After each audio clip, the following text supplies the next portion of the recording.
How's it going, everybody?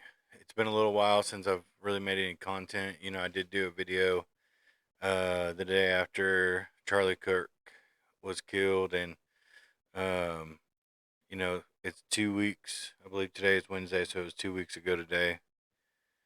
Um, so that was the last time I was on here. I haven't done any interviews in a while, and I plan on getting back on schedule with that. Vacation and scheduling conflicts and stuff had me off schedule, and I do plan on getting back on schedule. I do have some pretty cool guests that I'm excited about having on here for everybody to check out. I just, with thinking about everything that's happened over the last 2 weeks, I just kind of wanted to make this video. And, I had, if you're a fan, you know what we're about, but I do want to talk a little bit about, with this channel, there's no gimmicks. Uh, I'm not um, trying to have clickbait or whatever. A lot of times I don't try to have super catchy titles. I mean, everything is just honesty and truthfulness. Um, you know, I'm not I'm not I'm not a public speaker. You can tell I stumble over my words. Um, I say a lot, and I have pauses, and I think about, it takes me a second to think about what I'm going to say sometimes. I have been taking a lot of notes lately to where I can make sure I get everything in my videos that I want to have in them. But I'm just a dude that's called by God to do this. I don't know why. Like I said, I know that I stumble over stuff, but you know, we just continue to try to help people out and just get thoughts out there that may help somebody turn their life around. Um, this channel is about helping us understand the importance of being intentional in our lives, intentional in our marriages. Our relationship with God is the most important thing, but our relationships with our spouses are the most important thing that we're going to do in our day to day life. And then I think everything kind of falls in line from there. And, you know, I think the reason why I'm so passionate about doing this is that all that's under attack. In my mind, that's all under attack. And, of course, I grew up in the 80s, and I realize now that there was some big problems with the 80s, the way that we were taught and the way that we grew up. But um, in my eyes, it's just going down such a worst road. And um, but we'll get into all that. I do always want to push this. I shared a clip the other day, and it was, I don't know, it was probably about a 2-year-old clip of me talking about being in therapy with my wife, and then, we're in a solid place. So now I'm going back to doing solo therapy. Well, here we are 2 years later. I'm still in therapy with my wife and still doing solo therapy. And, I think that growing up in the 80s and 90s, you know, it was considered a weakness to need to go to a therapist, and I think that culturally that's what we've told each other, told ourselves, or whatever it may be. And now that I've been doing this, I think that that is an absolute lie of the devil. I think that therapy is something that just about anybody can use. I think that there's very few people in this world that have uh, not gone through something traumatic in their life. Whether, you know, I can realize that, like, people say, well, my childhood is perfect. Well, that doesn't mean that anything hasn't happened since your childhood. And the therapist, I mean, they've gone to school, they've got degrees for this. Like, they have tools that normal people don't have, that they can help you with, to understand why you do the things that you do, and to understand that you can live a little bit better life, and you don't have to live in that depression, anxiety, or whatever it may be. I've been in therapy for almost 4 years now, and I'm just now starting to be able to, like, in the moment, recognize when I'm coming up short. I'm not saying that I'm even good at dealing with that and correcting it in the moment, but I can now recognize like man, take a breath. You don't need to be getting upset about that. Like think about what the other person said, and somebody in my men's group last night said uh lost people are going to act lost, broken people are going to act broken. I saw something the other day, I think it was Charlie Kirk said it. Taste your words before they come out of your mouth. Keep all those things in mind when we're dealing, you know we don't know what other people have been through. And I just think that therapy is something that if you're having bad days more than you're having good days, maybe you should look into it.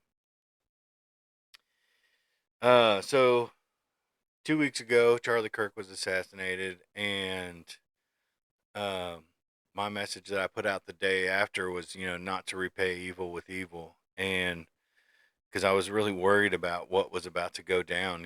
I've seen all the things that have happened in the past when people have been murdered and people going out in the streets and doing crazy stuff, and that's why I put out that message. Just to try to, in the moment, I wanted to be mad too. I get it. I was right there. I had those feelings. My wife talked me down. Somebody from church talked me down.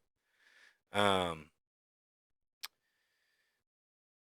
but I knew after I got talked down, the first thing I went to was do not repay evil with evil. And man, it was such a blessing to see that people didn't. People are showing forgiveness for the situation and understanding, that we just live in an evil world and things like this are going to happen. I hope that through all this, I hope that people are inspired to share their faith, share their, I want to live by good, strong morals, and I seen somebody, I think his name is Bill Maher. I could be wrong on that. Dude with glasses and stuff that's always drinking and smoking, and he was making fun of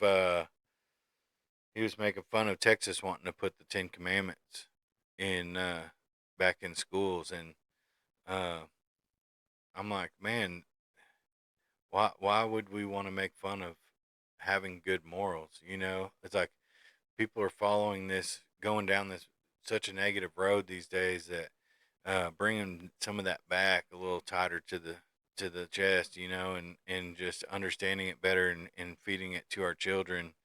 What's the problem in that? You know, I just don't understand.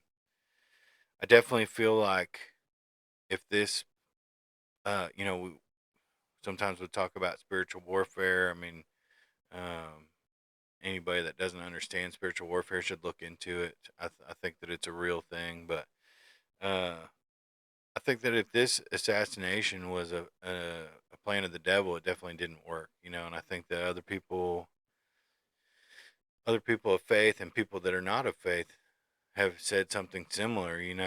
The reaction that they were hoping to get from this is not what happened, and I'm very proud uh, of the people of faith and the people that followed Charlie in the way that they've taken this, and it's depressing and kind of disgusting a little bit that I have people on my social media that are talking bad and praising the fact that Charlie's dead, and that right there, you're proving his point.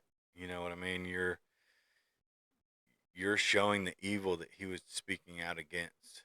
The fact that you would do that is absolutely disgusting to me. Maybe you should dig a little deeper in who he really was. And yeah, he was a human. He said some stuff that's stupid. I'm gonna say some stuff that, you know, like I said, if I he gave the advice, taste your words before you spit them out. But um, there's going to be days that we don't do that. We're going to say things that we regret. He's human, especially when you put yourself out like this on the internet for everybody to see and everybody to scrutinize every one little sentence that you say. Um, you're going to say things that are wrong occasionally. But his overall message was a message of peace and love and living in morality and just trying to have a better country and trying to have a better life with each other. And for anybody to put that down, you need to take a second look at yourself and in the situation that you're in. I get it. I used to follow, evil. I was living in the trap of the devil. Um, all of this has encouraged me to plant my feet, stand up for my faith. Um, I try to wear gear that represents Christ, t-shirts, hats, whatever. I want to be a billboard for Christ, and I'm not trying to tell you, the misinterpretation is that that we're Christians are trying to tell you, oh, you need to live a different way. No, what I'm trying to tell you is give Jesus a chance. And what I mean by that is give an honest try to having a relationship with Christ and see if it doesn't make your life better. I've uh, heard some people that say that they have and it didn't, and I just don't believe they gave an honest try. Um, I think that overall people are ready. People are ready for things to be better. I think people are tired of living in this old way. I think it's our job as Christ followers to invite people into the gospel, invite people to, like I'm doing right now, invite people to look into it a little deeper and try to build a relationship with Christ and see where it goes. I have anybody that is ready to do that. My advice is something that's so simple, but I think that it could be a great uh, tool for you. Start with reading John, the book of John. So there's the anybody that doesn't know, in the Bible there's four books that we call the gospel. It's Matthew, Mark, Luke, and John. It's right at the beginning of the New Testament. So John is the last of the gospels, and I mean there's a lot more information, but I'm not going to go into all that right now. But so start with John, Acts, and Romans. I challenge you. I challenge you. If you even think that this may be a thing at all for you that you may be interested in, just read those three books in the Bible. Uh, Everybody that I've challenged that with that's read those, and I've heard stories of other people doing the same, it leads you into reading more, wanting more from the Bible. But if you give those three books an honest look, read through them. If you don't understand something, go back and read it again until you do understand it. Give those three books in the Bible. There's 66 books in there. You give those three books an honest shot, and I think you're going to be hooked. Um, the other thing about that too is getting a translation of the Bible that you can understand. I read Christian Standard Bible, which is CSB. There's lots of other ones out there. I'm a poor reader. I struggle with reading really bad. There would be no point in me reading a King James because I wouldn't get anything out of it. I mean, maybe that's not 100% true, but I would struggle so much that I would be so frustrated that uh, it it would probably do the opposite of what I would try to do. So I definitely encourage you get a translation that you can understand. And if you're concerned about King James being the one, read both. Read the one that you can understand until you disagree with something, and then see what the King James says about it. Go back and compare. So I just think that that's the way to do that. But anyway, that's just my opinion on that. I think without the moral compass of the Bible, it's so easy to justify anything as self love. I'm doing this for myself, and that's exactly what the Bible is trying to teach us: is that uh, we should love others over ourselves. I think that's one of the really main messages. Obviously, the gospel is the message, right? But I think as far as we are here on the earth, cohabiting with other people on the earth, um, it teaches us to be selfless. And the world today wants you to just focus only on yourself. And you focus only on yourself, and you're going to get stuck in things that you think are right and maybe aren't, you know. So I've uh I've gone down that road. You know, I see so much evil, and you know, I get it because I was stuck in that trap as well. You know, like this morning I saw a sticker that said "Stay trashy" with a raccoon on it, and yeah, I mean, it made me giggle a little bit maybe, and it's a cute little raccoon, but you know, I wish I would have, before I did this video, I wish I would have found the verse, but you know, you can speak life and death with your tongue. And if you're saying those things about yourself, I saw in Florida at a major amusement park, I seen a, no, it was at a restaurant. I'm sorry. It was at a restaurant I was at. I seen a girl, she was wearing a shirt that said "Made in Hell." If you're speaking those things over yourself, um, I don't believe there's going to be a good outcome of that, you know? And I think that you need to be very careful. And I get it. I used to listen to music that talked about, you know, I'm going to hell and that's okay. Literally, I'm going to hell and that's okay because I'm going to be there with all my friends. And I think that if you look at hell, that's not, you know, that's not what it's going to be. It's going to be a separation from everything. You're going to be so alone and so tortured that, I mean, I don't wish that on anybody. I don't wish that on my worst enemy. I don't wish that on anybody in this world. Um, so, you know, I think it's something to really think about. And it's not, I'm not telling you what to do. I'm showing you that I love you and I want better for you, you know, and you can have it. I'm not, everybody's convicted differently. God's going to tell everybody that there's different things in their life. I could look at you from the outside and tell you what I think, but I don't know what rules your heart. I can't see what state your heart is in, you know.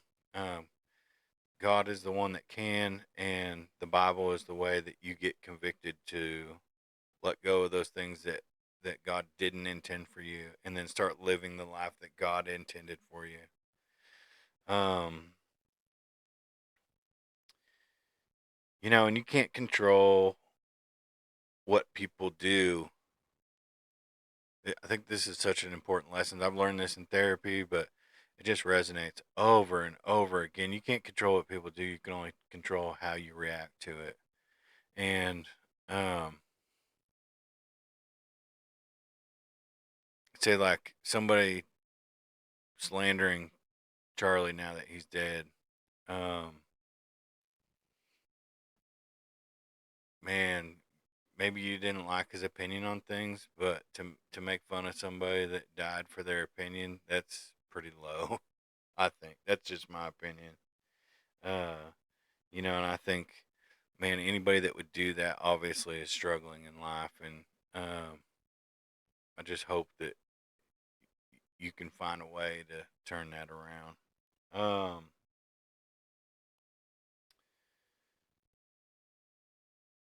you know, before I found Jesus, I didn't steal, I didn't lie, and I didn't cheat. You know, there was a lot of stuff. I had morals. I mean, um, I had very strong morals, but you know, I would make fun of people sometimes. And I do fall back into this trap occasionally too, but there's certain things like I would make fun of people, and you know, the way I grew up, it was like it was cool to have a better insult. You know, I mean, that's just the group of people I grew up around. We tore each other down.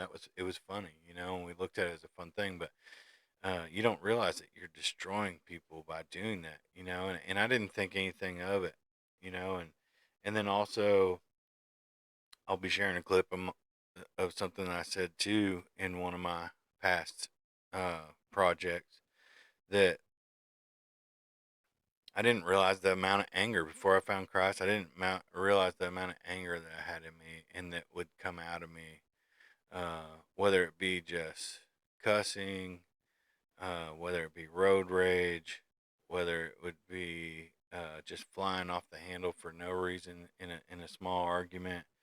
but I always considered myself a good person because, uh, you know, I stuck to myself and I didn't cheat anybody. And I think if we all take an honest look at ourselves, that's like, again, that's what this book is about. It's not about me being a Christian. Is not about even caring what you do. Like, your sins are your problem. All I'm trying to do is tell you that, take a look at Jesus because you can live a better life. I promise you. If you're dealing with any of these things that I'm talking about, uh, I guarantee that you're lacking joy that you can have through Christ. Um, there's some more controversial topics that I would like to talk about, my opinions and my beliefs on, but I'm not going to do that in this video. I hope that maybe some of that stuff will come up. Some of the more controversial topics will come up later in other interviews, but um, I don't know. I just felt so led to give you guys an update of where I'm at with my content, and also just a chance to share with the world, like, uh, I love you and I want you to look into Jesus. I mean, give it an honest chance, give it an honest try. Read the 3 books that I told you about. Um, give Jesus an honest try, and meditate on what he says, and uh, I don't know. I see very few people that, when they do that honestly, uh, it doesn't make their life abundantly better. So I don't know. That's all I have for you guys today, and I hope that you have a wonderful day. It's getting ready to come into fall, so weather's gonna start cooling off, and um, man, I'm just so happy to be alive, and I'm happy to have God working in my life like He has, restoring my marriage, and um, all the things that He's done for me. He can do for you as well, and I just hope that you can find that. You can open up your heart, soften your heart a little bit enough to find that. Um, you got to give it an honest try. Don't you know? I don't know. There's so many things. Just remember that church hurt is not your relationship with Christ.